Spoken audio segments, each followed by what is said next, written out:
The photograph was taken in 1973 and showed 43 people standing in front of a stone church in a mountain village called Velt. Clara Marsh found it in a box of her grandmother's belongings 3 weeks after the funeral, tucked between a prayer book and a bundle of letters she couldn't read because they were written in a dialect she'd never learned. She almost threw it away. She was a documentary photographer by profession and by temperament, and she'd learned to be ruthless about other people's sentimentality, attaching itself to her own life. What stopped her was the faces, 43 people, standing in 3 rows, dressed in clothes that belonged to the early 1970s, but wearing expressions that didn't belong to any decade she could name. Not unhappy, not frightened. Something else, something she turned the photograph over in her hands, trying to identify for the better part of an evening before settling on the closest word she had: absent. 43 people looking at the camera with the expressions of people whose attention was somewhere else entirely, somewhere the camera couldn't reach. On the back of the photograph, in her grandmother's handwriting, Velt 1973. They are still there. Clara had never heard her grandmother mention a place called Velt. She'd known the woman for 31 years, had spent summers with her as a child, had visited regularly as an adult, had sat with her the last 6 weeks of her illness. In all of that time, across all of those conversations, her grandmother had never once mentioned a village in the mountains, a stone church, or 43 people with absent eyes. She started looking for Velt the next morning, the way she started any project, methodically, with good equipment and reasonable expectations, and the professional's habit of not deciding what she'd find before she found it. It took her 3 weeks to locate it. It wasn't on any current map. It appeared on 2 historical maps from the early 20th century, both of which marked it with a name but no roads, no population figure, no indication of what it was or why anyone had built it where they had. It appeared in one regional gazetteer from 1961, a single line: Velt Mountain Settlement, permanent population approx 40 to 50. No municipal services.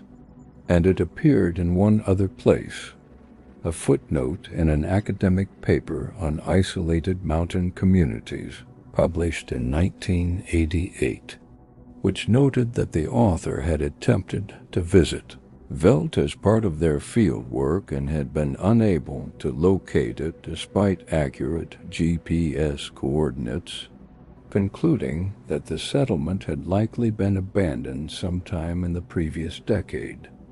Clara checked the GPS coordinates from the academic paper against satellite imagery.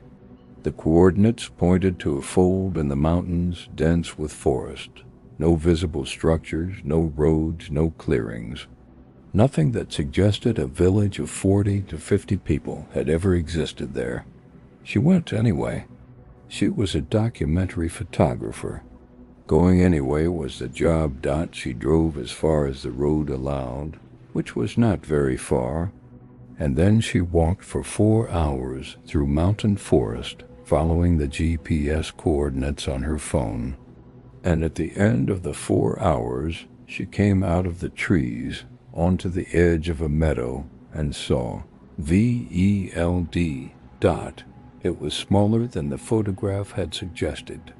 A cluster of stone buildings arranged around a central square, the church at the far end, a well in the middle of the square, gardens behind most of the houses in various states of cultivation, smoke from 2 chimneys, a dog asleep in a patch of sun near the well.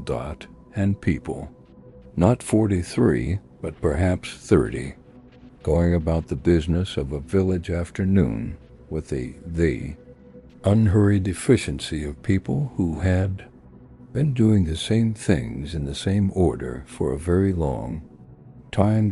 Clara stood at the edge of the meadow with her camera bag on her shoulder and felt something she didn't immediately have a name for.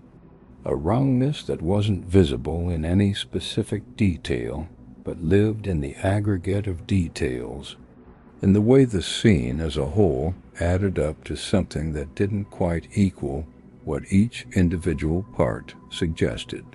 She stood there long enough that one of the villagers noticed her, an older woman hanging laundry outside the nearest house, who looked up, saw Clara, and did not react with the surprise you'd expect from someone who'd just spotted a stranger at the edge of their remote mountain settlement. She simply looked for a moment and then went back to her laundry. Clara walked into the village. The people she passed acknowledged her with nods, with the brief eye contact of people accustomed to their own community and mildly curious about additions to it.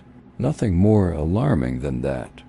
A man repairing a fence post near the square looked up when she passed and said something she didn't catch. The dialect was close to what she knew, but not identical. Vowels shifted.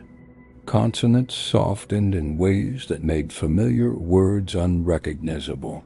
Until she'd heard them 2 or 3 times, she found the person who spoke to her most clearly near the church, a man of perhaps 60, gray-haired, with the kind of face that had spent decades outdoors and had the texture to show for it.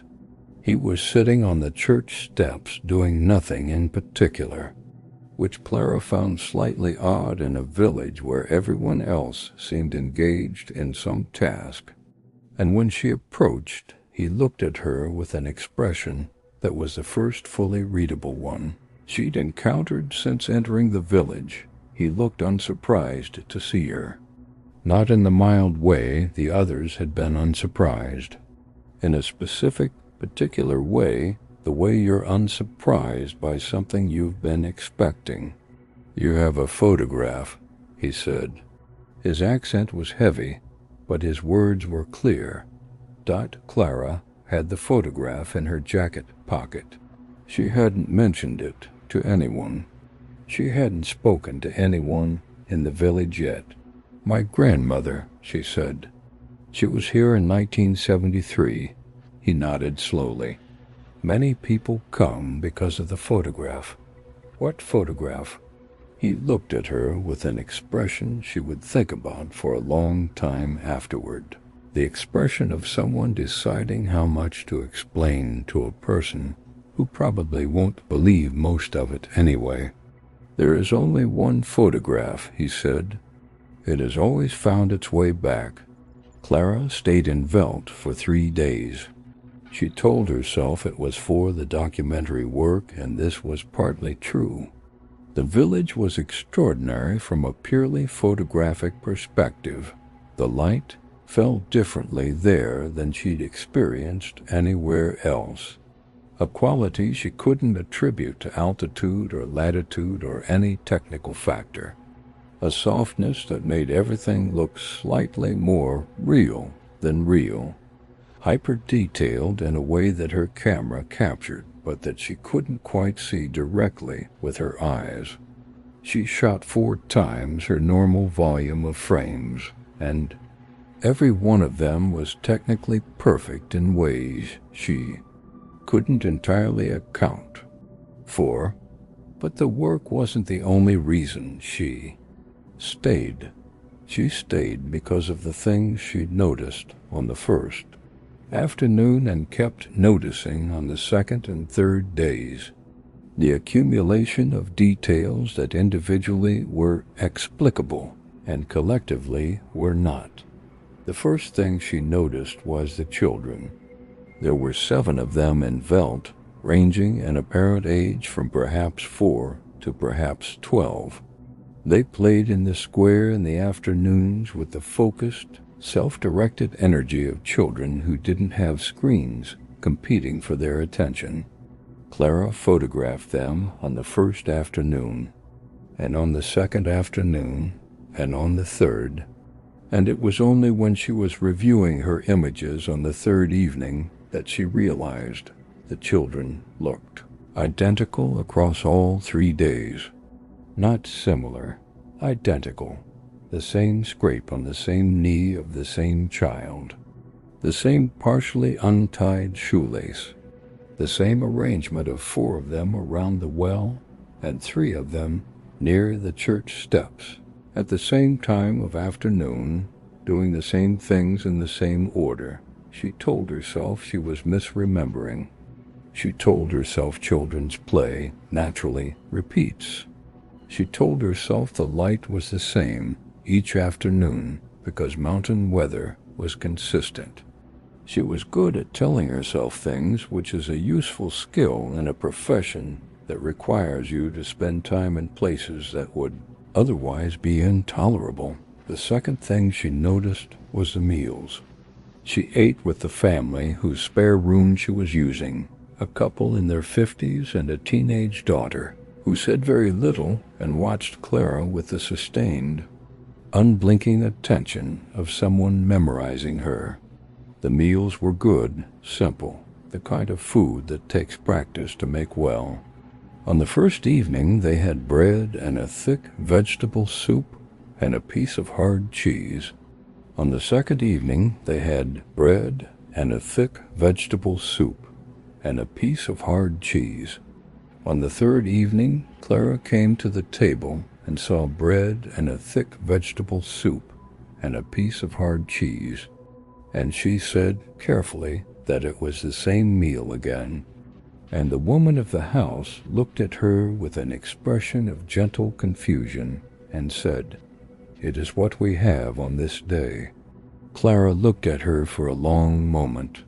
"What day is it?" she asked.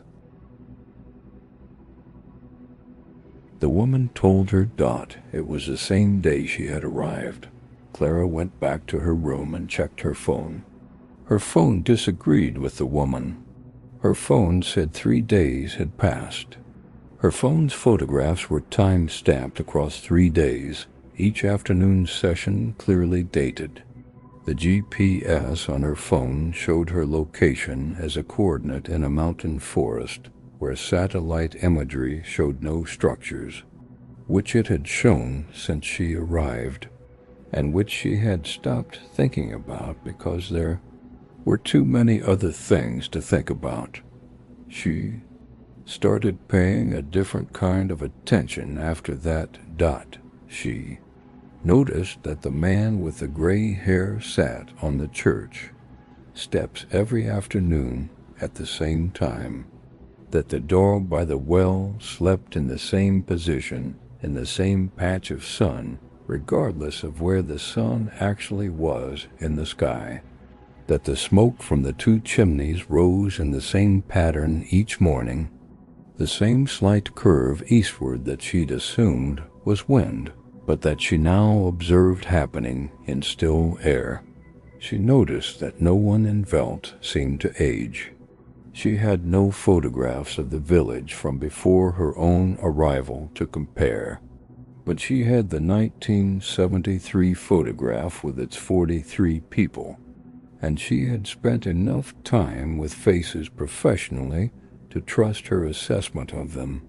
The man on the church steps was in the photograph. He looked identical. The woman who'd been hanging laundry on the first afternoon was in the photograph. Identical. Several others she'd spoken to or photographed in passing were in the photograph, in clothes that had changed but in faces that had not, in the same way that the children's scrapes and shoelaces had not changed across 3 days. On the evening of what her phone called the third day and what the village called the first, Clara packed her bag carefully and walked to the church steps and sat down next to the gray-haired man. "How long has it been this day?" she asked. He was quiet for a while. The village around them was settling into its evening rhythms. The same rhythms she'd watched settle twice before, the same two windows lighting in the same order, the same child called inside by the same voice from the same direction. For some of us, a long time, he said finally. For others, not so long. Time is not the same here as it is where you came from. Are you trapped? She asked. He considered this with the seriousness it deserved. That is one word, he said. There are others. Preserved, protected, held. He looked at the square, at the evening light on the stone buildings, at the child going inside. When we were first here, we thought it was a gift. The same good day, over and again. No sickness progressing. No aging. No loss. He was quiet for a moment. We were wrong about whether it was a gift. We were not wrong that it was permanent. What is doing it? Clara asked. He shook his head. Not the shake of someone who doesn't know. The shake of someone who knows and has decided not to say. The photograph, Clara said. You said many people come because of the photograph. Where does it come from? We have always had it, he said. It appeared the morning after the first day repeated. We did not take it. None of us owned the camera it came from. He looked at her. Your grandmother was here. She left. Not everyone who comes is able to leave. Clara felt the cold that had nothing to do with the mountain evening. How do I leave? The same way you arrived, he said. Before the evening. Before the light changes. After the light changes, the path back becomes difficult to find. He looked at the sky. You have perhaps an hour. Why are you telling me this? He looked at her with an expression she recognized now. The same absent quality as the photograph, but with something underneath it. Something that had survived however many repetitions of the same day with its specific texture intact. It took her a moment to name it, pity. The expression was pity. Because your grandmother left, he said, and because you came looking. And because some of us still remember what it was to want to leave, even if we no longer can. Clara left. She walked out of the village at a pace that was not quite running, but was faster than walking should feel, following the GPS on her phone through the forest in the last of the afternoon light. And she reached her car as the light was changing from gold to gray, and drove down the mountain without stopping. She has the photograph still.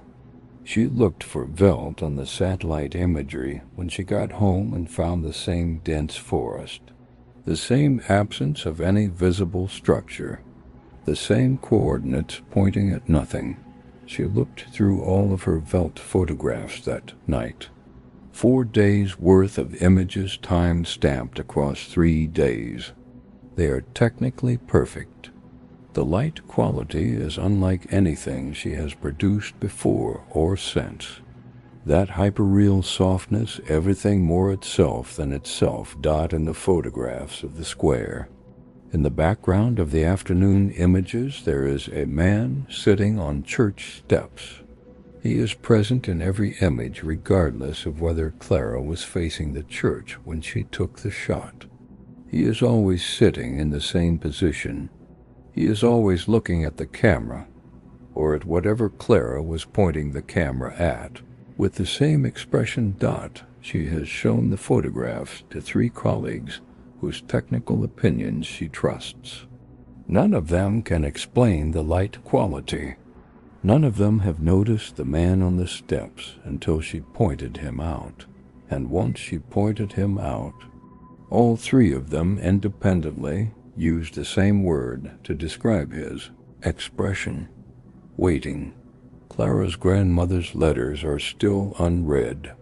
Clara has found two people who can read the dialect, and both of them have agreed to help. And both of them have subsequently stopped responding to her messages without explanation. The photograph is in Clara's desk drawer. She takes it out occasionally and looks at the 43 faces, the absent expressions, and she thinks about the gray-haired man's answer when she asked if they were trapped. That is one word. There are others, preserved, protected, held. She thinks about her grandmother's handwriting on the back. They are still there, not they were there, not I visited. They are still there, written in a present tense that never became past, from someone who visited in 1973 and came home and lived a full life and died at 87, and left behind one photograph and a bundle of letters and a dialect that, too, people have tried to read and then gone quiet. Clara has not been back to Velt. She has decided, clearly and deliberately, that she is not going back. She has also not deleted the GPS coordinates from her phone. She has told herself this is because deleting them would feel like an admission that she might want to use them, which she doesn't. She tells herself this with the particular firmness of someone who has learned to be ruthless about sentimentality and has found that the skill, reliable in most contexts, has a specific and frustrating failure mode. The failure mode is this: some things, once found, don't allow you the clean experience of walking away from them. They allow you to leave. They allow you to go home and sleep in your own bed and eat your own food and work your own work and live, from the outside, exactly the life you were living before. But the GPS coordinates stay on the phone, and the photograph stays in the drawer. And some mornings, in the specific quality of light just after dawn that is softer than it should be and more detailed than she can account for, she stands at her kitchen window and thinks about 43 people standing in front of a stone church, not unhappy, not frightened, their attention somewhere the camera couldn't reach, and she thinks about what the man on the steps said, in the voice of someone who had said it many times across many repetitions of the same day and had not yet stopped believing it mattered to say. Some of us still remember what it was to want to leave. She took one last photograph as she was leaving. She didn't realize she'd taken it until she was reviewing her images at home. Couldn't remember raising the camera or pressing the shutter. It shows the edge of the village from the forest, the stone buildings small in the distance across the meadow, the evening light beginning to change in the meadow. Between the forest and the village there is a figure, standing still, facing the village, not moving, too far away to identify, too still for someone who has just walked out of the trees and is about to walk into the village. Clara has looked at this photograph many times. She cannot determine from the figure's posture or clothing or the angle of their stance whether they are arriving or leaving. She is not certain, when she is being honest with herself, that there is a difference anymore.